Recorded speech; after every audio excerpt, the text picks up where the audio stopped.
Comment tu vis les dernières déclarations de Julie te concernant sur la fin de votre relation, sur la fin de votre idylle? Euh, Honnêtement, très mal, pas bien. Je vis ça assez mal parce que j'ai ressenti énormément d'irrespect envers Julie. Même je me suis senti humilié, moi, sur les propos qu'elle a tenus. Je me suis senti jeté en peinture. Et surtout, euh, dire des mots qui sont si forts comme ça envers son mari, pour moi, c'est pas de l'amour. Et je suis incapable de faire ça envers la personne avec qui Julie, ça devait être la femme de ma vie. Il faut savoir que Julie a fait une chose qui était interdite sur le plateau, qui était dans notre intimité quand on n'était plus que tous les deux. Donc là, il n'y avait plus de caméra. J'ai subi, et venant de sa part, énormément de violences verbales. Sarah m'a parlé de choses dont Julie aurait parlé. Je ne peux qu'en parler, en faire rapporter, mais il faut savoir que Sarah n'est pas la seule à m'avoir dit ça. Donc je ne saurai jamais réellement ce qui est vrai par rapport à ça. Est-ce que c'était justifié tout ce qu'elle s'est pris dans la tronche, Sarah, selon toi? Je pense qu'elle a été relativement accusée à tort par rapport à ce genre de choses. Mais je mesure 1m72 ou 1m74, ça dépend des saisons, quoi. Pourquoi ça dépend des saisons? Je sais pas, c'est comme une porte, on grandit, on rétrécit, non? J'en sais rien. Oh, c'est toi! Mais voilà pourquoi je t'ai dit en off, je te connais, Charles. Peut-être, écoute. Je t'ai vu toute mon enfance à la télévision dans la publicité Croustibat.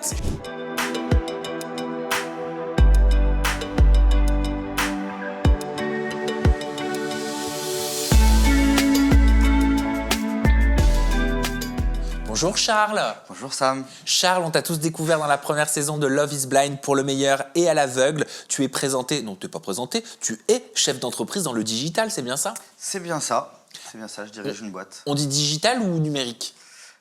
Écoute, on peut dire les deux. En fait, on dit digital depuis que le tactile est apparu. Et on fait un peu ça à défaut, mais normalement on parle de numérique. Mais aujourd'hui, le terme digital passe aussi. En tout cas, ce qui est passé dans Love is Blind, c'est ton triangle amoureux entre Sarah et Julie. Ton cœur n'a su que choisir. Il y avait tant de suspense pour nous, téléspectateurs, téléspectatrices. Alors, est-ce que c'est ton cœur qui a choisi ou est-ce que c'est ton entrejambe qui a choisi, si l'on en croit Sarah? Fallait que je la fasse celle-là. Ouais, allez. Mais tu vas nous répondre dans quelques instants. Dans un premier temps, Charles, j'aimerais te montrer une photo, parce que tout le monde parle de glow-up entre les épisodes de Love is Blind et tes interviews, tes pictures sur les réseaux sociaux. Regarde. Allez. En haut, c'est toi dans Love is Blind. Ouais. En bas, c'est toi sur tes réseaux sociaux. On peut lire dans Love is Blind, les caméras ne lui ont pas rendu honneur. Pardon, c'est Charles de Love is Blind, ça? Il est toujours marié ou il est de nouveau sur le marché? Charles, il glisse dans mes DM quand il veut. Maintenant, sacré glow-up pour Charles. Ou encore, Charles, il s'est transformé comme ses mensonges. Elle est dure la dernière. Hein. Mais un peu marrante.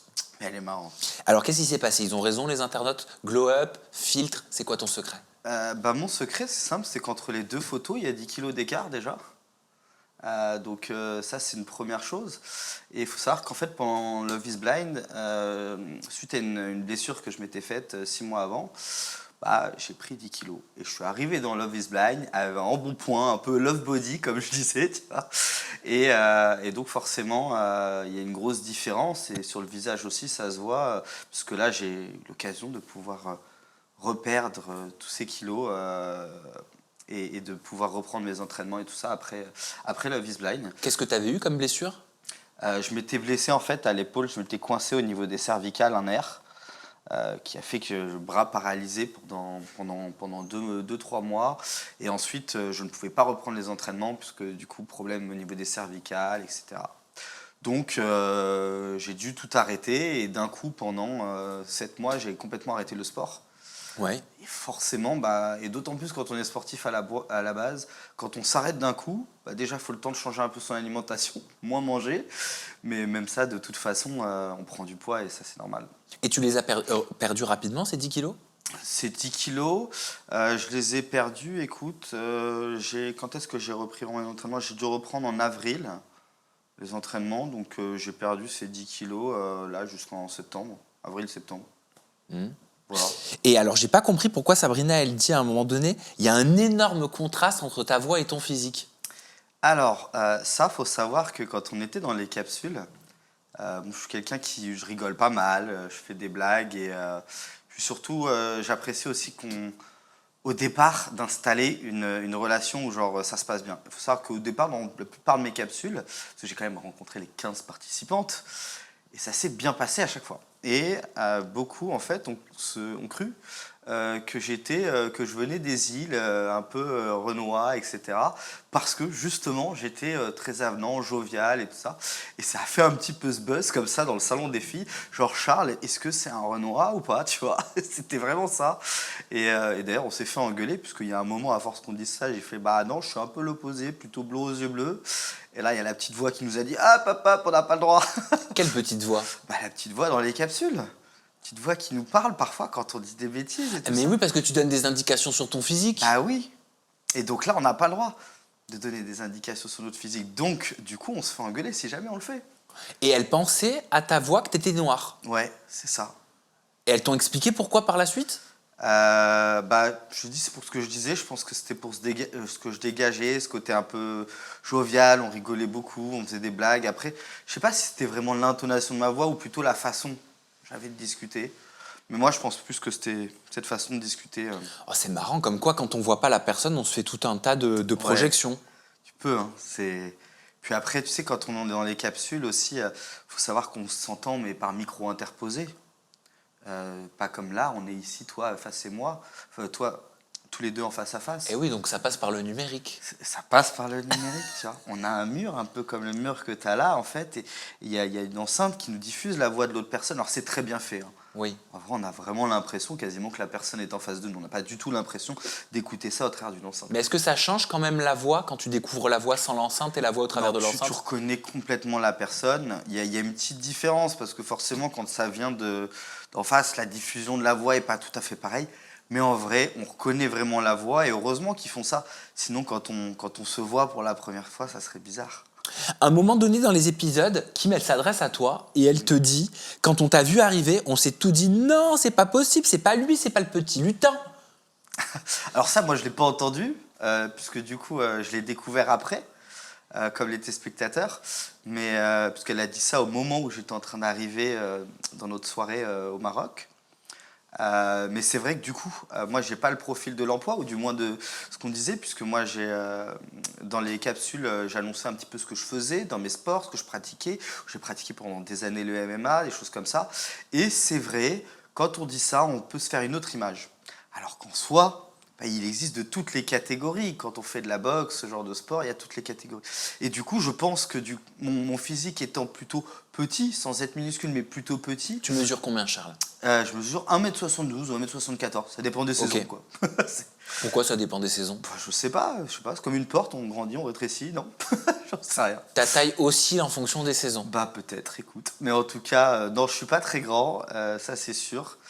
Mais sans être tout petit non plus. Après, Est-ce voilà. que ça t'a blessé d'être qualifié de lutin? Non, pas du tout. Pour même te dire, parce qu'elle a même dit le mot troll, je crois aussi à un moment. Exactement. Et moi, ça m'a fait rire, parce que j'ai même vu des commentaires sur Internet où on nous voit, Julie et moi, se baigner dans la mer. Et il y a des gens qui ont dit, ah mais là où vous étiez, tout ça, au Maroc, attention, il y a des requins. Du coup, moi, à ces commentaires-là, j'ai répondu à un moment pour rigoler. J'ai dit, non mais il n'y a pas de souci, hein, ils ont vu un troll sauter dans l'eau, c'est bon, ils se sont barrés les requins. Tu vois, Est-ce que tu fais de l'humour aujourd'hui parce que c'est quelque chose qui t'a blessé étant plus jeune? Non, non, en vrai, la taille pour moi, ça n'a jamais été un problème. Et je pense que je parle pour beaucoup de gens qui sont pas forcément très grands. En vrai, c'est pas un problème. C'est plus un problème pour les gens qui se disent, lui, il est petit. C'est-à-dire que même moi, mes potes me charrient là-dessus en permanence, quand j'ai à l'époque qu'il faut 1m85. Mais de l'autre côté, je fais, ok, bon, bah, bon, on va parler de ton bidou, hein, tu vois. Et on se renvoie, et en fait, c'est comme ça, c'est des punchlines. Et je pense qu'aujourd'hui, c'est pas des trucs sur lesquels on s'arrête. En tout cas, pas moi. Qu'est-ce que tu aimais chez Sarah? Chez Sarah, on avait beaucoup de points communs dans nos vies, dans nos envies communes, envie de voyage, envie de tout ce dont on peut se parler un petit peu, tu vois, je sais pas, aimer la Formule 1, voilà, on parlait à un moment, elle aimait Noël, j'adore Noël comme fête, on parlait de partir en Laponie, par exemple, des choses comme ça, qui n'ont pas forcément été diffusées, mais plein de petites choses dont on parlait qui étaient... où ça matchait bien sur le papier, tu vois. Qu'est-ce que tu aimais chez Julie? Chez Julie, on a un passé commun qu'on a partagé au départ. Bon, ça a juste fait que Ça nous a mis tous les deux assez rapidement dans les émotions. Est-ce que tu parles de la perte d'un proche? Perte d'un proche, pas que, parce que Julie, c'était pas tant la perte de proche, c'est surtout finalement un passé où le cadre familial n'était pas vraiment un cadre familial normal. Moi, pendant des années, j'étais avec ma mère, qui était mère célibataire, a énormément travaillé, donc je la voyais même pas beaucoup. Ouais. Et puis ensuite, j'ai perdu ma mère. Tu avais 16 ans. 17 ans quand j'ai Tu avais perdu ma 17 mère. ans. C'est ça. Et à 17 ans, tu vis d'ailleurs même tout seul. C'est ça. Après, Attends, que je te dis pas de bêtises. Non, pardon, tu as raison. J'avais 16 ans quand ma mère est décédée et 17 ans, j'ai habité seul. Parce que Ouais. du coup, C'est j'ai eu une encore un petite sujet qui transition avec mes te... grands-parents. Normal, je crois que ça touche toute une vie, Bah, ça touchera toujours une vie. mais qui te touche encore quand t'en parles. Évidemment, parce que mais pour des bonnes choses. Parce que du coup, quand je t'en parle comme ça, tu vois, c'est des petits souvenirs qui remontent, mais de la personne. Bah oui, parce que t'as le sourire. Bah oui, voilà, c'est pour ça. C'est pour des bonnes choses et c'est ça aussi qui, moi, m'a permis d'avancer. C'est que je me suis toujours souvenu de ces choses-là avec des bonnes choses. Tu sais, il y a des gens qui fêtent le décès de leurs proches, des choses comme ça. Moi, c'est plutôt l'anniversaire, tu vois, que je fêterai plutôt que le décès. Tu vois, la naissance de la personne. Oui, c'est vrai qu'on a l'habitude de fêter l'anniversaire de la mort Voilà. d'un proche. Et moi, non. Moi, ce serait plutôt l'inverse, tu vois. Mais après, je le fais plus avec la pensée. Je fais pas vraiment de choses comme ça, mais des choses comme ça.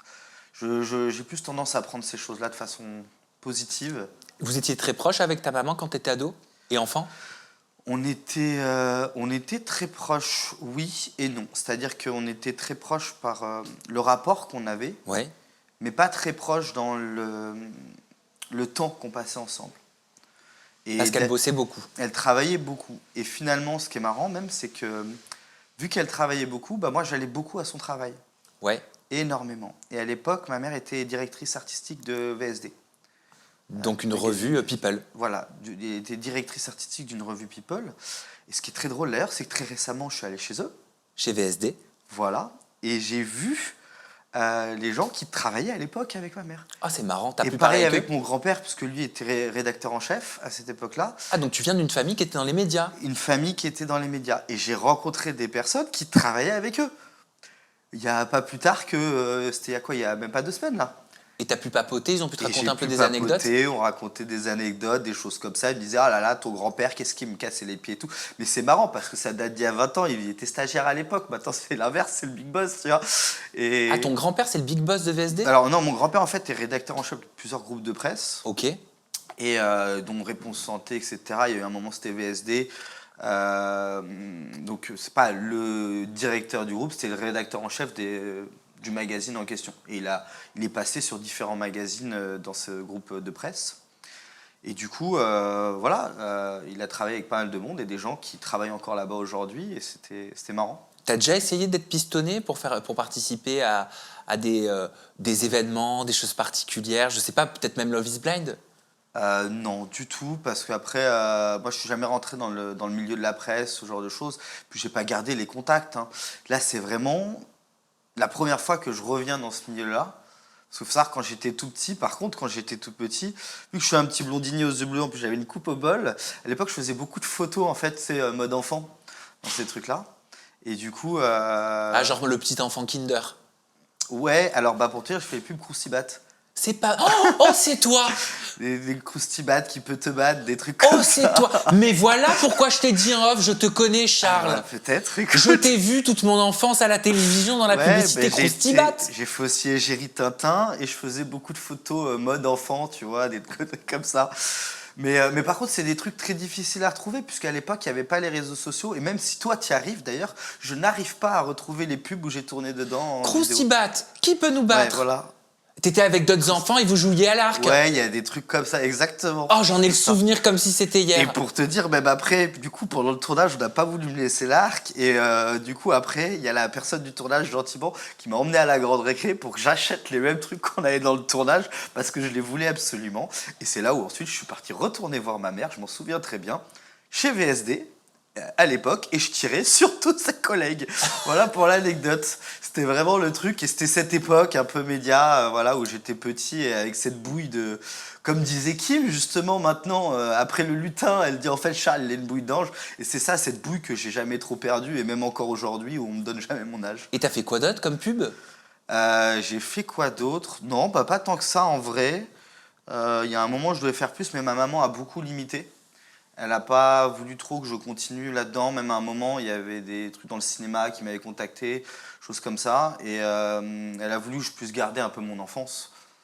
Et je pense que c'était une bonne chose. Donc, j'ai pas plus continué autre mesure que des photos par-ci par-là, des petites pubs comme ça. Mais Et à 17 ans, comment ça se fait que tu es quelque part un petit peu émancipé? Je sais que tu as vécu tout seul. C'est tôt, non? bah, en fait, après le décès de ma maman, tu vois, donc à 16 ans, pendant une année, j'ai été chez mes grands-parents. Mais il se trouve que mon grand-père a été hospitalisé à peine un an après. Et mon grand-père a repris contact avec mon père, qui n'a pas plus souhaité que ça s'occuper de moi. Et du coup, bah, j'ai été pendant un an avec mes grands-parents, mais mon grand-père ensuite est décédé, ma grand-mère était toute seule, ça a été très compliqué. Et ben là, heureusement, voilà, il y a des gens qui nous entourent, des contacts que j'avais, et j'ai pu réussir à trouver un petit studio sous les toits pour pouvoir m'installer. Et en effet, c'est jeune, c'est même trop jeune parce que bon, finalement, ça a été que quelques mois. Après, j'ai eu 18 ans, c'est juste avant l'été. Et vu que je suis né pendant l'été, j'ai eu mes 18 ans après, sinon j'aurais pas pu m'installer seul. Bon. Mais du coup, voilà, c'était même pas émancipé, c'est que du coup, il y avait plus personne réellement pour s'occuper de moi, donc il fallait bien le faire. Mhm. Et voilà, et c'est là où ça a été bonne chose, parce qu'en vrai, quand t'es jeune, je crois qu'il y a une part de soi qui est. T'as l'impression de devenir un grand, tu vois. Tu t'installes, t'as un appartement, tu vas t'acheter quelques meubles. Alors je dis bien quelques meubles parce que du coup, 17 mètres carrés, tu meubles pas grand-chose. Ouais, C'est mais plutôt un canapé, un bureau, tu à vois. cet âge-là, t'aimes bien C'est ça. cette sensation de liberté. Ouais, t'es content de ça. Mais en vrai, très rapidement, ça a joué dans mes études. Euh, Tu manquais de cadre? je manquais d'argent, pour dire aussi simplement. Et quand tu manques d'argent, tu commences à manquer de tout. J'ai eu des loyers tard, j'ai facturé l'électricité, plus d'électricité, plus de courant, plus de ci, plus de quoi de mettre des choses dans les placards. Et même à un moment, j'ai failli me faire virer avec des huissiers qui venaient me voir. Enfin voilà, et là, je crois que par contre, ça, on n'est pas prêt à ça quand on est jeune. Comment tu t'en es sorti aussi jeune? Comment je m'en suis sorti? Ben là, j'ai un petit peu. J'étais très absent du coup dans mes études et je suis parti travailler, tout simplement. Donc tu t'es mis sur le marché du travail très vite. Je me suis mis sur le marché du travail. Alors, c'est pas pour autant que j'ai quitté l'idée de continuer des études, parce que j'avais pas réellement quitté, mais je n'y étais quasiment pas. Ouais. J'y étais quasiment pas, et je travaillais à côté, et j'ai fait toutes sortes de travail, là. J'ai travaillé, j'ai été chauffeur, voiturier, j'ai fait beaucoup de chantiers aussi, à faire tous les corps de métier dans un chantier, que ce soit ébéniste, bois, électricité, ce genre de choses. Donc j'ai appris beaucoup de choses comme ça. Je fabriquais des ordinateurs, et puis je travaillais aussi déjà dans ces trucs de métier que je fais aujourd'hui, qui est dans le numérique. Donc je créais des sites web, des choses comme ça. J'ai toujours été un petit geek. Moi, déjà très jeune, avant, quand je vivais avec ma maman, je refaisais l'électricité de ma chambre, pour te dire. Donc, et j'avais à peine 12 ans. Et mon premier business que j'ai monté, j'étais au collège, à créer en fait des sites web où je vendais des émulateurs de jeux pour qu'on puisse jouer aux consoles de jeux sur notre ordinateur. Oh! Et ensuite, je donnais les jeux gratuitement et un abonnement en fait pour les jeux. Ah Ou ouais, en- t'étais une sorte de Netflix avant l'heure. Ouais, pour les jeux vidéo. Oui, pour Et les jeux. puis, autre chose aussi, on avait monté, bon ça c'est plus anecdotique, je sais pas si tu passeras, mais on avait même monté un petit site de fesses, tu vois. Ah bon? Ouais, je jure. Et un truc où en fait, à cette époque-là, on avait des vieux modems, tu sais, qui faisaient du bruit, donc il n'y avait pas trop de vidéos sur Internet, donc c'était des mini-vidéos. Et pour accéder aux mini-vidéos, on devait utiliser un système qui s'appelait Allopass. Tu sais, tu t'appelles un numéro, ça te donne un code que tu tapes et t'accèdes à la vidéo. Oh, ça coûte 3 balles. Voilà, exactement, t'as tout compris. Et en fait, tout ça, c'était des trucs à l'époque où j'avais déjà commencé à ça pour se faire de l'argent de poche, pour ce genre de choses. Mais où t'allais les choper, tes vidéos? Et bah, écoute, t'es dans un collège, une armée de jeunes, de jeunes qui sont contents pour ça. Ils te gravaient ça sur des CD à l'époque, et puis ils donnaient, hop, nous on mettait ça sur des serveurs, et puis ça y est. Attends, t'es en train de me dire que tes camarades de Ouais. collège ou lycée? Collège, on était au collège. Collège, Ouais. te faisaient des vidéos à caractère que Non, tu en revendais? fait, eux téléchargeaient. Alors, c'est pas eux qui faisaient des vidéos. Ah, mais tu me Ah rassures. non, mais non, ils Oh là, téléchargeaient. j'ai eu peur. Hein. Non, ils faisaient pas des vidéos, juste ils téléchargeaient en fait sur d'autres sites de ce même genre, à caractère. Et on récupérait en fait ces contenus que nous on rediffusait. Mais t'avais quel âge? J'avais 12 ans. Oh! Et tu te faisais Ouais, de l'argent? 12 à 14 ans, et je faisais de l'argent de poche comme ça. Mais tu te faisais combien? Écoute, on se faisait, je crois, c'était pas grand-chose, parce que ça payait pas énormément, mais je crois qu'on se faisait bien, je sais plus, 1000 € par mois, enfin l'équivalent, parce que je te traduis ça, à l'époque on était encore en francs, mais ouais, ça devait être, je sais plus, je crois qu'on devait se faire 500 francs, quelque chose comme ça, c'était pas énorme, hein. Mais en fait, il y a un moment, on a dû arrêter parce qu'on s'est fait griller. Du coup, on a changé les sites et tout ça. On a dû arrêter un peu le truc prématurément. Forcément, à cet âge-là, en fait, on n'a pas le droit de faire ce genre de choses. Faut être majeur en France. Donc voilà, mais c'était un petit peu les règles de la débrouille et j'ai continué ensuite quand j'étais seul pendant longtemps. En fait, j'ai arrêté ces choses-là et j'ai continué après un petit peu ces choses et ça a un petit peu drivé ma vie toujours comme ça. Cet esprit un petit peu entre entrepreneur, geek, voilà. Et t'en as fait ton métier par la Et suite. j'en ai fait mon métier. Et alors, qui était la plus entrepreneuse? Est-ce que c'était Sarah ou est-ce que c'était Julie? Ah, chacune. Sarah était très entrepreneuse. Je crois que c'est ce qui m'a plu avec Sarah. C'est vrai que c'était. Ouais, elle était. Sarah, elle manquait pas de punch, tu vois. Elle a dit, Sarah, en parlant de Julie, elle et moi, c'est le blanc et le noir. Soit tu veux une vie archi fun ou une vie boring. De ce qu'on a vu, elle est chiante à mourir. Est-ce que tu étais d'accord à ce moment-là avec Sarah? Est-ce que tu partageais son opinion? Est-ce que tu trouvais Julie chiante à mourir? Non, du tout. Bah non, sinon j'aurais jamais fait de Julie ma femme. Ah, je Et- sais pas, il peut y avoir d'autres stratégies derrière. Non, non, non, du tout. Non, pas du tout. Julie, c'est quelqu'un qui aime su me toucher avec les émotions. Et c'est d'ailleurs pour ça que je suis allé vers Julie, là où avec Sarah, finalement, ça manquait d'émotion. Et quand on est dans une expérience comme ça, bah, on cherche des vraies émotions.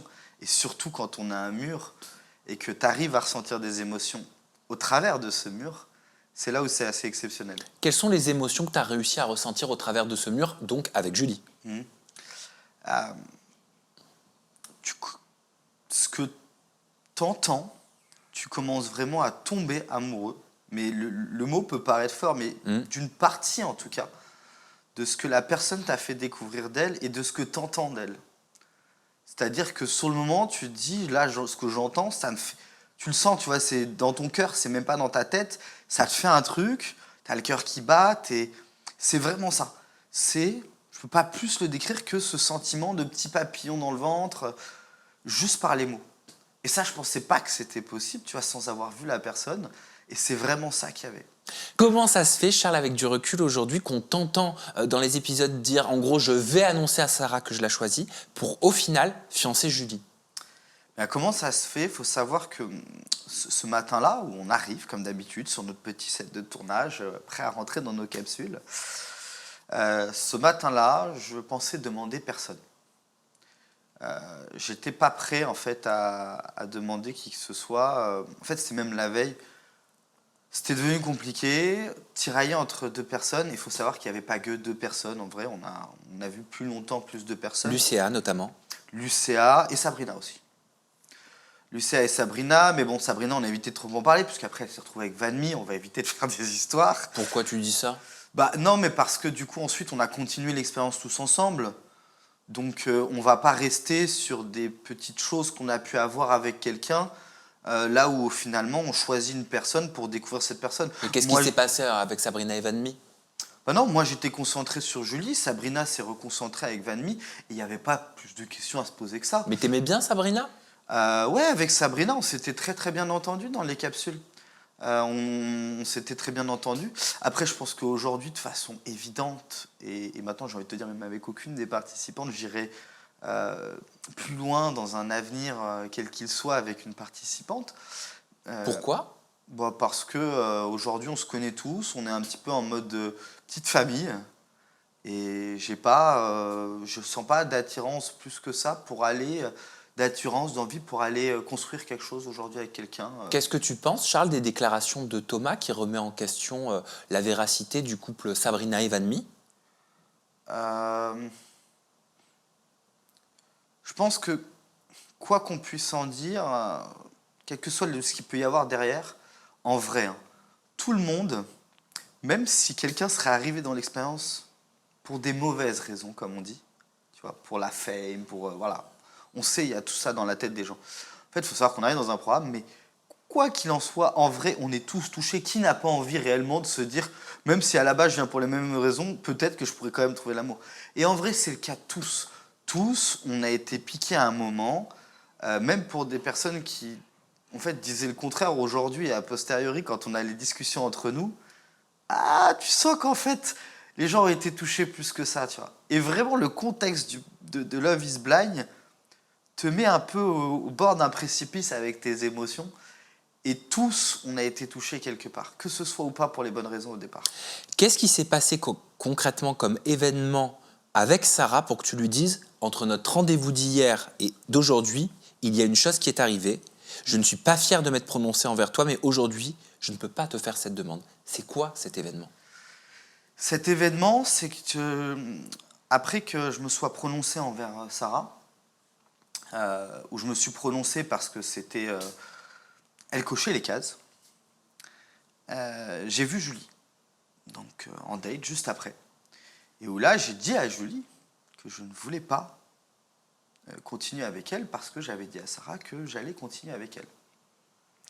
Et là, Julie, elle ne s'est pas laissée abattre et elle m'a parlé.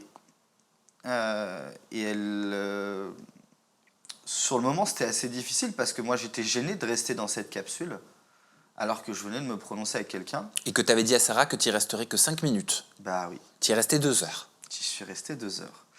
Et il se trouve que, en fait, au début, je suis resté parce que ça va, c'était cohérent, c'était respectueux. Julie m'a dit, je veux que tu me donnes plus d'explications. Et je pense qu'après le temps qu'on avait passé ensemble, même si après ça aurait pas plu à Sarah, je pense que Sarah, elle aurait compris, si j'avais continué avec elle, que je serais resté un peu plus longtemps pour donner des explications à Julie. Et ça, c'est juste par respect. Donc c'est ce que j'ai fait au début. Mais après, Julie, elle a commencé à rentrer dans la discussion. Et j'ai posé une question en fait que j'avais posée à Sarah, qui était... alors ça, c'est pour illustrer, en vrai, on est allé plus loin dans le sujet, mais cette question, elle va bien illustrer les choses, pour résumer. Je lui ai dit, dans 10 ans, comment tu nous vois? Sarah a répondu de façon assez normale, et en fait quelque chose qui nous plaît tous, espérons avec une maison, ou plus, des enfants, un chien, une voiture, plusieurs voitures, voilà, ça dépend des ambitions de chacun, mais une vision comme ça assez idyllique des choses et qui fonctionne. Ben, Julie m'a dit la même chose avec une petite différence, c'est qu'elle m'a dit des enfants qui rigolent, avec du bonheur où on passe du bon temps, avec une projection dans des émotions d'une vie future. Et là, ça parle. Là, ça parle, là, ça touche. Et c'est là où, du coup, j'ai fait ce choix de, ok, je vais continuer, du coup, à t'écouter. Finissons cet échange. Finissons ce dernier date pour le dernier date. Là, je suis sorti ensuite de la capsule. Et j'ai dit à toute la pote, j'ai dit, ok, on arrête tout, etc. Là, je peux pas.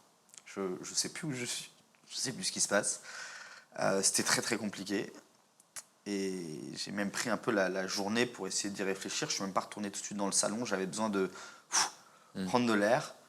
Et c'est là où je me suis dit, il m'a dit, Charles, essaye de te donner cette chance, tu sais, pour l'après, parce que c'est court, 10 jours. Certes, il y a une demande en mariage, une demande des fiançailles. Pour moi, c'était très important, mais je ne pouvais pas aller jusque-là. Mais là, j'avais les émotions que j'étais venu chercher. Alors c'est marrant parce que toi, de ton côté, Charles, tu parles d'émotions qui t'ont touché. Sarah parle de discussions qui t'auraient touché avec Julie. Appelons un chat un chat. Oui, oui, oui, oui. Elle a dit, il veut choisir Sarah parce qu'elle a été dire de la merde. C'est Julie qui dit ça. Il veut choisir Sarah parce qu'elle a été dire de la merde sur ma gueule. Donc là, on refait un petit bond en arrière. Elle n'est pas fair-play. Elle a été dire que dans le salon, j'avais des propos hyper déplacés, que je parlais de cul.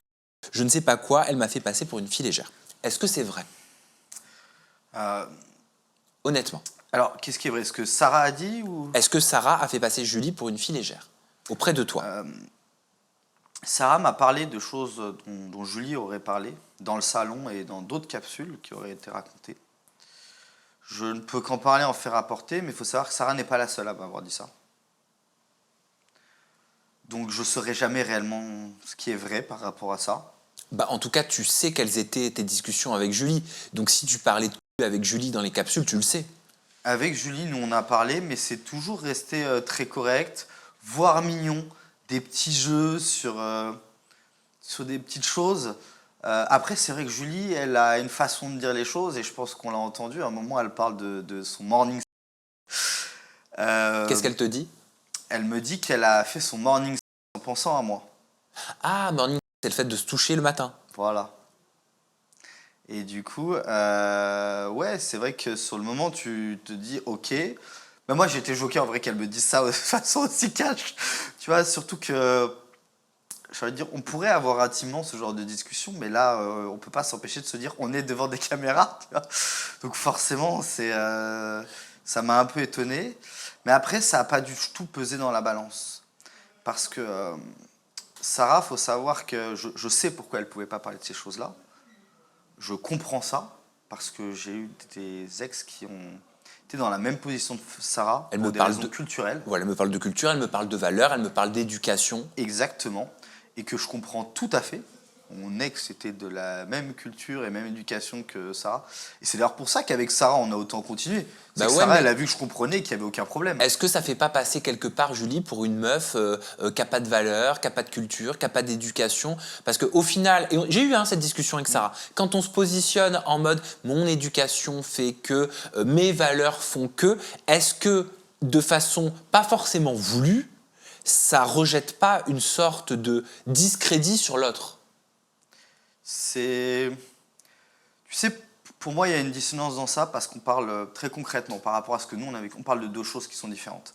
Il y a ce qui s'est passé avec le fameux, comment on dit, slut shaming ou je sais pas quoi. Ou voilà, Elle a été accusée, Julie, de slut-shaming envers Sarah, de slut-shaming envers Julie. voilà. Tiens, regarde, justement à ce propos, on va regarder Bah, un vas-y. extrait vidéo. Tu vas découvrir les réponses de Sarah sur la question du slut-shaming et tu peux m'expliquer la suite juste après. Bah, vas-y. Or, tu as été accusée de slut-shaming. Ouais, Ça s'appelle comme ça. Bah oui, c'est la stigmatisation d'une femme pour sa liberté. ouais, mais j'ai rien dit, hein. J'ai rien dit. J'ai juste dit à Charles que moi, je parlais pas de ça. Et que ça me dérangerait s'il était OK que sa future femme en parle. C'est tout ce que j'ai dit. Et ce sont mes valeurs et je les tiendrai toute ma vie. Et si ça, c'est slut-shamer quelqu'un, alors OK. Mais je ne pense pas. Non. C'est pas parce que j'ai des valeurs différentes. Elle a le droit de parler de ce qu'elle veut et j'ai le droit de ne pas en parler. Ça ne fait pas d'elle une fille légère et ça ne fait pas de moi une personne qui slut-shame quelqu'un. Une femme qui parle de de façon très libre, est-ce que ça fait d'elle une fille légère, selon toi? Non, du tout. En aucun cas. En aucun cas. Et même moi, j'ai abordé, je pense, dans les capsules avec plusieurs participantes. Et souvent, un peu sur l'humour au départ, ce qui permet aussi de savoir si la personne, elle n'est pas à l'aise avec ça, que tu vois, tu la braques pas, que c'est OK. Donc chacun est libre de pouvoir en parler comme il veut et ça ne fait en rien quelqu'un de léger. Est-ce que c'était justifié tout ce qu'elle s'est pris dans la tronche, Sarah, selon toi? Je... Sarah, elle a été un petit peu... tu vois, tout à l'heure, je te parlais de choses qui ont été dites entre filles dans le salon et de propos qui auraient été rapportés. Elle a malheureusement été un peu le porte-voix, le porte-étendard de tous ces propos qui ont été rapportés, mais où elle n'a pas été les seules à les tenir. Donc en gros, c'est elle qui a ouvert sa bouche. Voilà. Et pour ça, on la connaît. Sarah, elle est forte sur ça. C'est elle qui a ouvert sa bouche. Et puis aussi, c'est elle qui a été un peu pointée du doigt, puisqu'elle a été, je ne sais pas comment on peut dire, mais celle avec qui j'aurais pu être. Et donc, forcément, elle a été mise en face à face avec Julie.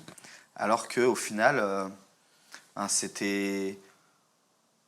Je pense qu'elle a été relativement accusée à tort par rapport à ce genre de choses. Mais pour avoir parlé avec elle après, c'était pas...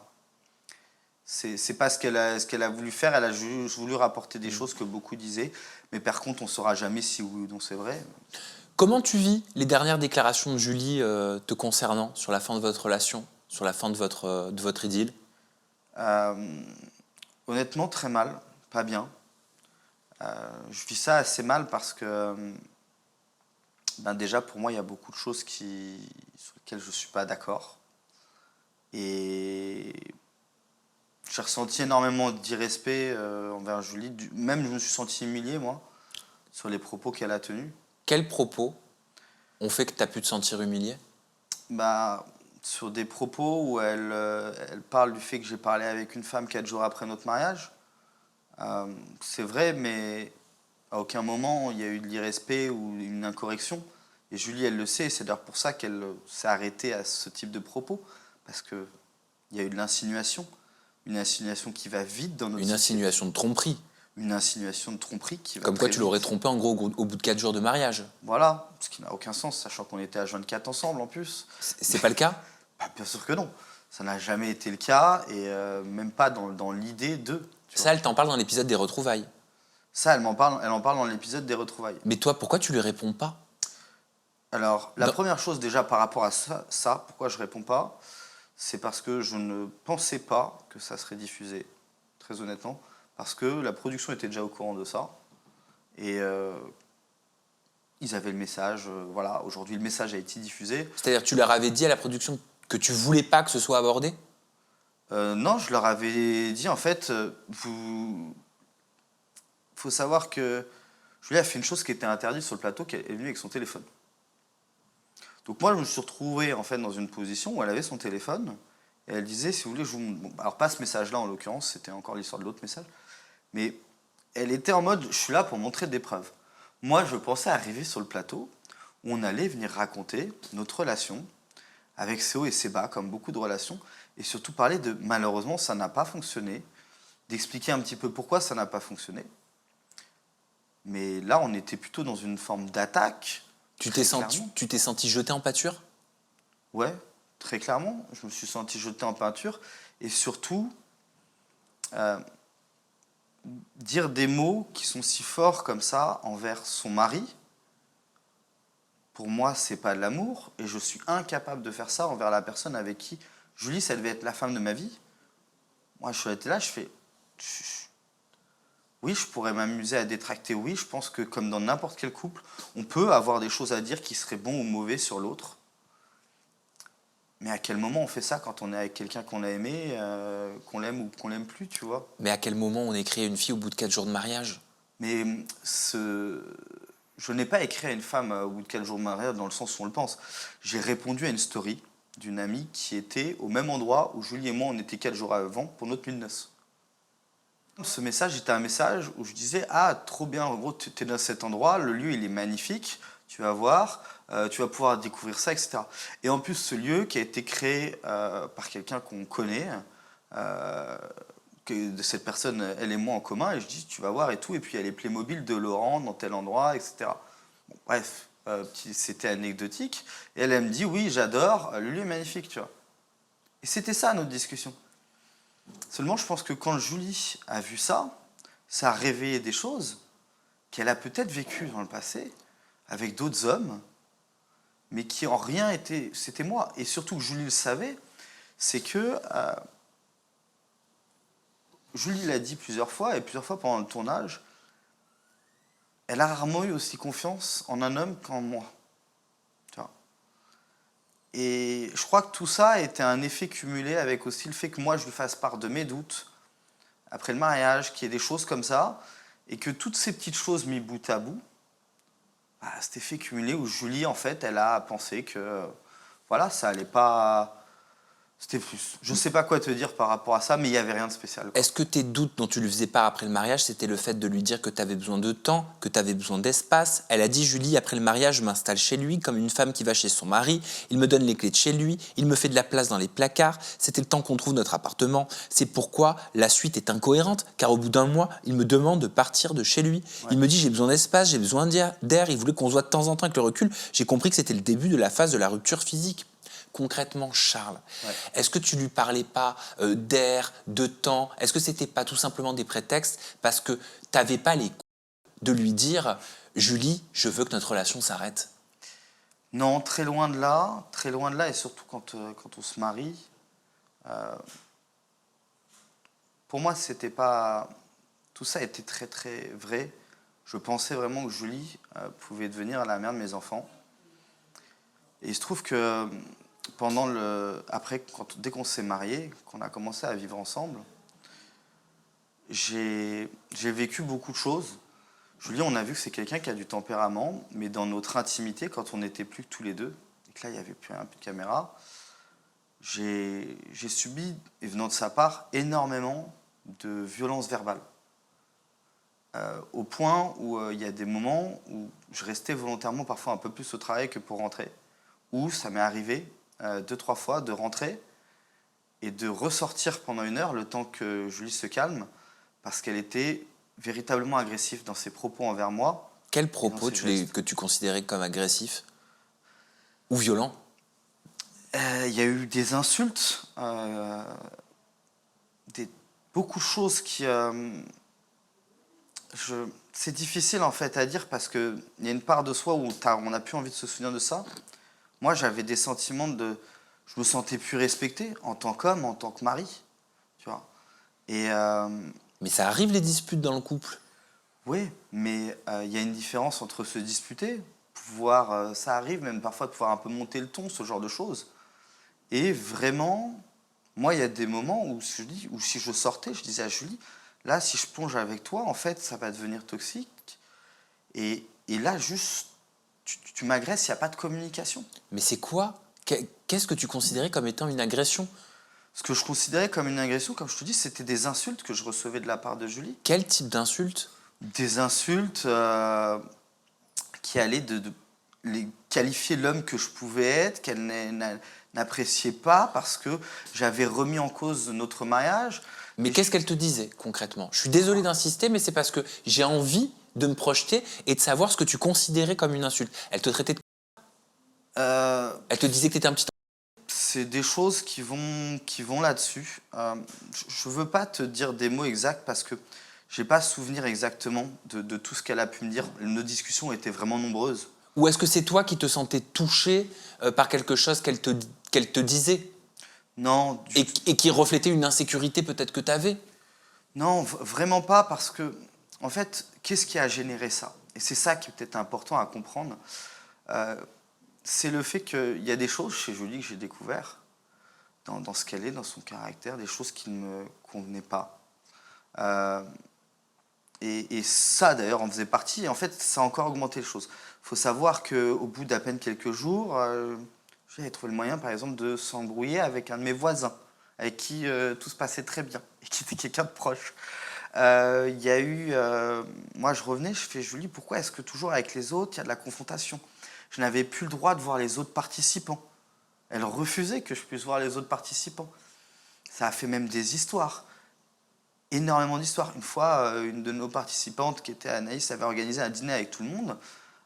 Limite, je n'avais pas le droit d'y aller. Julie était partie de chez moi à ce moment-là, elle est revenue la veille, à peine quelques heures avant de partir au dîner, elle dit « Non, mais en fait, je viens avec toi. » Je lui dis « Mais je lui dis, si tu n'as pas envie de les voir, juste viens pas avec moi. Mais moi, ça me fait plaisir de pouvoir aller voir les autres participants et de faire un dîner avec eux. » Des choses comme ça, des choses où il y a eu un week-end où je l'emmène voir une course hippique un peu festive, voilà, qui était à Cour de Vincennes. Et des amis allaient y aller aussi, et elle n'a pas voulu que je voie mes amis. Elle a dit non, on est là tous les deux, je ne veux pas que tu revoies tes amis. J'ai même pas eu le droit de leur dire bonjour, alors qu'ils étaient au même endroit que moi. Et il y a eu beaucoup de petites choses comme ça, mis bout à bout, et qui ont été très dures à vivre au quotidien. Est-ce que c'est là que tu la vires de chez toi? J'ai jamais viré Julie de chez moi. Elle dit que tu l'as virée de chez Ouais. toi. C'est vrai que toi, jusqu'à présent, tu dis que tu ne l'as pas virée Je l'ai jamais de chez virée. toi. Comment t'expliques que vous ayez deux versions différentes? Julie, quand on l'entend en parler, elle parle souvent de perception. Elle parle de j'ai ressenti. Forcément, on peut avoir une perception des choses, mais si on prend les faits, et là je ne te parle pas de ce que moi j'ai ressenti à ce moment-là, ou de pourquoi je lui ai dit ça, j'ai expliqué à Julie, et ce qu'on avait décidé depuis le départ, hein, malheureusement ça n'a pas été montré aux images, avec Julie on devait venir chez moi 2-3 fois par semaine, plus les week-ends, le temps de se prendre un appartement dans les 2-3 mois. Et il se trouve qu'on s'est retrouvés en plein milieu des fêtes, et Julie est restée à la maison, et bien évidemment je ne lui ai pas dit, bah, pars. Et donc là elle est restée. Et en vrai, si tout se passait bien, il n'y aurait pas eu de souci. Je lui ai dit, elle est restée, voilà, même si au départ, c'était pas ce qui était convenu. Bon, allez, pourquoi pas. Et du coup, je l'ai exprimé à Julie à un moment, le fait de lui dire, je pense qu'avec tout ce qui se passe entre nous, ça serait bien qu'on puisse se redonner un petit peu, en fait, un petit peu d'air de distance, et puis le temps aussi de pouvoir réfléchir à tout ça. Moi, je travaillais tous les jours. Julie, c'était pas son cas. Mais quelque part, tu lui as dit pars de chez moi. J'ai besoin d'air. Je lui ai dit, est-ce que tu ne veux pas qu'on revienne à ce qu'on s'est dit, qui est le fait que, comme ça, je puisse avoir 2-3 soirs dans la semaine où je suis un peu seul et où les autres soirs, où on est vraiment sur du quality time, tu vois. Pas juste d'être tout le temps ensemble, parce que là, au final, sur toute cette semaine, il y a 3-4 soirs où on s'embrouille. Je fais, c'est pas une bonne chose. Et aujourd'hui, on a choisi de se marier. Donc c'est pas comme dans la vie où quand on se marie pas, aller next au suivant dès qu'il y a un problème. Non, là, on choisit de vraiment résoudre les choses. Et pour résoudre les choses, je lui ai juste dit, venez, viens, on prend un peu de distance. Mais pas on fait une pause. Tu sais, comme cette fameuse pause dans les couples qui donnent souvent absolument rien. On se donne une pause, c'est-à-dire qu'en fait, on se voit pas pendant un mois. Non, l'idée, c'était même pas quand je dis ça à Julie, viens, on se voit pas pendant un certain temps. C'était vraiment que je puisse réavoir, moi, des petits moments pour moi, parce que la journée, je travaille. Le soir, je rentre ces discussions avec Julie, et jamais des moments, même tu sais, pour conscientiser et se dire, après la discussion avec Julie, qu'est-ce que moi je pense de tout ça? Qu'est-ce que je vais faire de tout ça pour la suite? Est-ce que je l'accepte pour ce qu'est la personne? Est-ce qu'il y aura un consensus à trouver tous les deux? Voilà.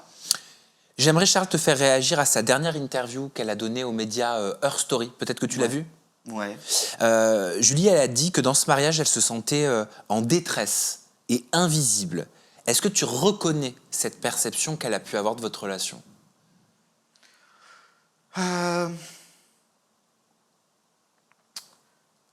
Non, en tout cas, pas telle qu'elle me l'a exprimé quand on a été ensemble. Du tout. Elle a dit qu'elle se sentait comme une pauvre mère dans votre relation. Ben écoute, moi qui ai le souvenir, franchement pas du tout. Enfin, je veux dire, je sais pas, c'était une relation pleine d'attention. Il y a juste un moment où je te dis, j'avais besoin qu'on prenne nos distances et c'est tout. Et cet espace dont on avait besoin n'avait rien d'une rupture. Pourquoi, Charles, est-ce qu'elle utilise les termes suivants? Elle Ben, parle je sais pas, faut lui demander, hein. Mais là, je te le demande à toi, Moi, je peux pas parce être que dans tu sa tête. es en face de moi. Je comprends. Elle parle de manipulation subtile dans cette interview. Hein. Elle parle de silence, de passivité, d'inaction. Ouais. Elle t'accuse d'un schéma de manipulation émotionnelle. C'est pas mes mots, c'est les siens. Ouais, alors Schéma ça, c'est de pas dans cette manipulation interview, c'est émotionnelle. dans une autre. Elle dit on te fait réagir et après on te reproche ta réaction. Est-ce que tu comprends qu'elle ait pu se sentir piégée dans une sorte de cercle, ou alors quand tu découvres ces propos-là, tu te dis mais j'ai pas vécu la même histoire? Ben, c'est exactement ça. Quand moi je découvre ces propos, j'ai pas vécu la même histoire. Je comprends pas vraiment ces propos. Je peux comprendre qu'on ressente chacun des choses qui peuvent être difficiles. Aujourd'hui, d'ailleurs, suite à tout ça, on entend beaucoup l'expression de ce qu'a vécu Julie, mais moi, on me le demande rarement. Et très honnêtement, ces moments étaient difficiles. Si j'ai demandé de l'espace, c'était pas pour rien. Parce que vraiment, quand je me suis senti, quand je dis que j'ai manqué de respect et qu'il y a eu de la violence verbale, ça, pour le coup, c'est concret. Et ça, c'est pas qu'une impression. Et je trouve ça bizarre, tu vois, de venir faire parler des silences. Moi, mes silences et les silences d'un homme, c'est quand il y a un moment, les choses se passent mal. Et il y a aujourd'hui, il y a des vraies choses graves dans notre société. Le silence, en fait, c'est couper l'accès à une personne, c'est couper l'accès à son émotion aussi. C'est-à-dire? Ben, parfois, quand dans un couple ou dans une relation, l'un refuse de communiquer, refuse de parler et s'enferme dans le silence, il ferme la porte de la communication et de son cœur quelque part à l'autre personne, parce que la discussion n'est plus possible. Ouais, Donc la compréhension n'est plus possible. ouais, Et ça laisse place aussi beaucoup à l'interprétation. ouais, c'est vrai. Je pense qu'on l'a tous vécu dans un couple. Hein. Mais en effet, parce que je pense qu'on l'a vu, je suis quelqu'un qui va vraiment beaucoup dans la communication quand je suis en relation. Et d'ailleurs, pas que dans une relation amoureuse, hein, aussi dans mes relations amicales, j'essaye de discuter au maximum avec les personnes, parce qu'on peut avoir, même dans les relations amicales, des choses qui se passent mal. C'est pas toujours évident. Et puis, il faut essayer de ne pas être dans l'ego de l'autre quand on discute. Mais là, la communication avec Julie, elle était devenue impossible, très clairement. Donc tu préférais te taire. c'est pas que je me suis tu, et d'ailleurs, c'est pas du tout ce qui s'est passé. C'est que il y a des moments où on ne pouvait plus discuter parce que dans les discussions, finalement, c'était ce que je disais tout à l'heure, ce que je vivais, ma perception, je me sentais agressé verbalement. C'est-à-dire que là où on a une discussion calme, tu vois, comme là avec toi et moi, on peut discuter, c'était plus du tout ce que j'avais dans notre relation. Et là, je suis désolé, il y a un moment où c'est trop pour un homme. Moi, je ne voulais plus subir ça. Et je trouve qu'aujourd'hui, tu vois, dans notre société, on parle souvent on dit souvent aux femmes, quand elles subissent des choses, quitte la relation, ne sois pas. Et là, on s'étonne en fait qu'un homme puisse être dans cette démarche-là, quand il y a une relation qui ne nous convient plus. Bien, je suis désolé, il faut pouvoir aussi soi-même, à un moment, penser à soi. T'as l'impression que l'homme, il est toujours vu comme le monstre, comme le méchant? J'ai cette impression, et j'ai cette impression surtout que, au-delà d'être vu comme un monstre, j'ai montré pendant tous les épisodes l'homme que je suis. Alors, on voit pas tout ce que je suis, mais on voit en tout cas l'homme que je suis quand je suis avec une femme. Et je n'ai eu que d'actes pour le montrer. Et il a suffi de quelques mots pour que je passe pour le monstre. Et est-ce que c'est être un homme que de larguer par SMS? Non, du tout. Mais il se trouve que ce message n'avait pas vocation à être une rupture. Très loin de là. Alors c'est vrai que ce message dit des choses qui peuvent être dures. Ce message d'ailleurs commence par Julie, ça y est, maintenant qu'on a pris un petit peu de temps pour réfléchir, je t'exprime mes pensées. Il se trouve qu'avec Julie, ces quelques messages pendant une petite période étaient devenus un peu un moyen de communication assez salvateur parce qu'il permettait de pouvoir, comme on le faisait à l'époque, c'est plus beau qu'un SMS, des lettres et des choses comme ça, tu vois. Là, ça nous permettait de pouvoir dire les choses avec les bons mots, bien dit, et sans aller piquer, sans être dans l'ego, sans être dans une réponse, tu Dans sais. la provocation. Voilà. Et c'est comme ça, et ce message d'ailleurs finit par... je sais que ce message était dur, mais viens, on se revoit, on en parle, etc. Ce message est devenu un message de rupture par destination. C'est-à-dire? Parce que Julie a choisi de ne jamais y répondre. Mais il n'avait jamais vocation à être, tiens, message, et on en reste là, très loin de là. Et d'ailleurs, il a été suivi de bien 3, 4, 5 messages, je ne sais plus, d'appels. Parce qu'elle, elle dit Sans clairement, réponse. il a mis fin à notre mariage par texto. Tu Eh oui. tu l'as vu. Mais je l'ai vu comme toi, j'ai été choqué quand j'ai entendu ça. Parce que très clairement, ça n'a jamais été vocation à être ça. Ce message exprime des choses qui sont dures, hein. Il exprime que je ne sais pas comment notre mariage peut continuer dans ces conditions-là, que c'est très difficile, que moi, je ne me sens plus respecté dans notre relation. Toutes ces choses que je viens de te parler, je l'ai exprimé avec Julie, et j'ai essayé de le dire avec les bons mots, et j'ai pas eu de réponse derrière. Et même moi, j'ai appelé la production, parce que la production, du coup, est-ce que vous avez Julie au téléphone? Est-ce qu'elle va bien? Oui, tu dis que t'as pas eu de nouvelles pendant 7 mois. Exactement. Julie refusait de me répondre. Et pareil, j'étais choqué d'entendre tous ces propos. On n'a pas vécu la même chose, je comprends pas. T'as souffert de la fin de cette relation? J'ai vraiment été pas bien pendant un bon mois à partir de ce moment-là. Faut savoir qu'en plus, ça s'est conjugué avec, on a une vie à côté et avec d'autres mauvaises choses. Quand Julie est partie, ma grand-mère était à l'hôpital. En fait, dans cette période-là où avec Julie, elle a choisi de ne pas me répondre, ma grand-mère est décédée au même moment. C'est triste, ça fait partie des moments de la vie, c'est comme ça. C'est même à ce moment-là, vu la difficulté de communication qu'on avait avec Julie, j'ai fait le choix de ne pas lui en parler à ce moment-là, à Julie, parce que ça ne ferait que devenir d'une mauvaise façon en disant, bah tiens, tu vois, en fait, de pointer du doigt des erreurs potentielles de Julie machin, alors qu'on en a des deux côtés, et en essayant de me faire passer pour une victime, là où je voulais juste une belle communication avec elle et qu'on revienne dans une discussion. Et d'ailleurs, à tel point que j'ai attendu le mois de juin ou juillet pour lui envoyer un message et la prévenir, pour lui dire que j'allais demander le divorce. Et que dans cette démarche, moi j'avais contacté l'avocate, tu sais, il y a beaucoup de papiers à faire et tout, et que j'ai laissé doucement traîner ces choses-là jusqu'à ce qu'on puisse se revoir à la réunion, qui était le dernier moyen pour moi de se dire, peut-être avant de divorcer, au moins je puisse te revoir ma femme, qu'on puisse au moins discuter. Mais je sais pas, aujourd'hui, je suis choqué de voir les propos de Julie. C'est vrai que Julie, aujourd'hui, refuse toujours de me rendre les clés de chez moi. Et je sais pas ce qui se passe. Aujourd'hui, je reconnais pas la personne que j'ai épousée. T'as changé les serrures? Non, je vais pas changer les serrures.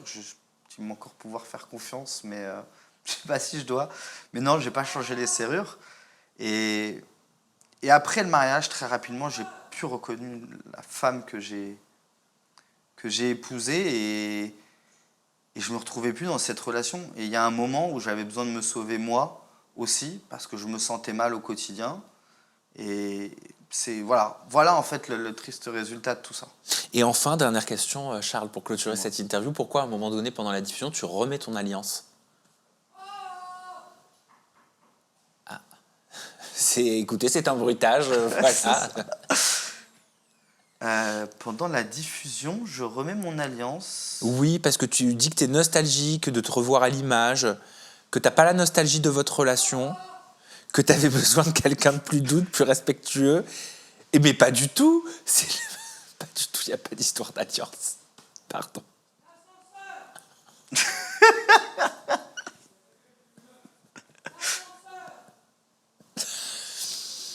Écoute, voilà, on tourne une interview, voilà, il y a quelqu'un vraisemblablement derrière la porte. Voilà, pardon pour ça. Quelqu'un qui a l'air enfermé dans l'ascenseur, peut-être. Ah, tu crois? Bah, je sais pas. Oh, c'est ma phobie. Non, c'est quelqu'un qui attend l'ascenseur. Ah oui, d'accord, t'as raison. Je pense que genre, il y avait quelqu'un qui le maintient, tu vois, en haut, qui était et elle bloqué. se plaint. Bon, petit moment hors du temps. Mais On du est coup, aussi dans notre capsule. C'est ça. L'histoire d'alliance, j'ai pas compris. Non, il n'y a pas d'histoire d'alliance, c'est juste moi qui ai confondu. Il y a Julie qui, elle, a gardé son alliance. Je sais pas si c'est ça dont tu veux parler. Ah, peut-être. Julie parle à un moment, sur le plateau, elle dit, mais vous voyez, moi, je porte encore mon alliance. Ah, je crois que c'est ça. Sur le plateau des retrouvailles. Merci. C'est ça dont tu parles, je crois. Et oui, donc si tu veux que je rebondisse par rapport à ça, oui, Julie, du coup, elle exprime qu'elle porte encore son alliance. Et à ce moment-là, je crois que ça n'a rien à voir avec moi. Je ne sais pas pourquoi elle porte ça. Est-ce qu'elle veut rajouter un pic en faisant ça? J'en sais rien en vrai. Mais je pense que ça n'a rien à voir avec moi, puisque même à un moment, quand on était sur le plateau, petite pause, micro coupé, tout coupé. Et je lui dis, écoute Julie, ça fait quand même plaisir de pouvoir te voir depuis 7 mois. Et pourtant, elle venait de balancer tout ce qu'elle avait balancé sur le plateau. Mais en vrai, ça m'a replongé un peu dans nos sentiments. Et vraiment, j'ai voulu lui dire, ça me fait quand même plaisir de te voir, malgré tout ce qui vient de se passer. Et là, j'ai eu le droit à une réponse de sa part qui était, mais arrête, machin, enfin, très, encore une fois, désagréable, avec des mots pas gentils, et genre, je sais pas ce qui se passe, je reconnais pas la personne que j'ai épousée, autant maintenant qu'avant. Et Peut-être qu'il faut que de l'eau coule sous les ponts. Qu'un peu de temps passe. Qui sait? Ça me paraît compliqué avec les propos qu'elle tient aujourd'hui. Je vous le souhaite. Je te le souhaite. Ouais. C'est tout ce que je vous souhaite. Charles, merci pour cette merci interview. à toi. Le public peut te retrouver sur tes réseaux sociaux. Ton compte Instagram, c'est Charles Marcini. Et ton compte X, c'est Charles Marcini. Il y a un TikTok? Il y a un TikTok, c'est pareil. Tous mes réseaux, c'est Charles Marcini. C'est Charles Marcini. Voilà. Merci Charles. Merci à toi. Merci Sam. beaucoup. Merci à vous de nous avoir regardés. On se retrouve très bientôt avec une nouvelle personnalité de la télé. Toujours des confidences en toute intimité. Vous prenez bien soin de vous et des gens que vous aimez. Bye bye.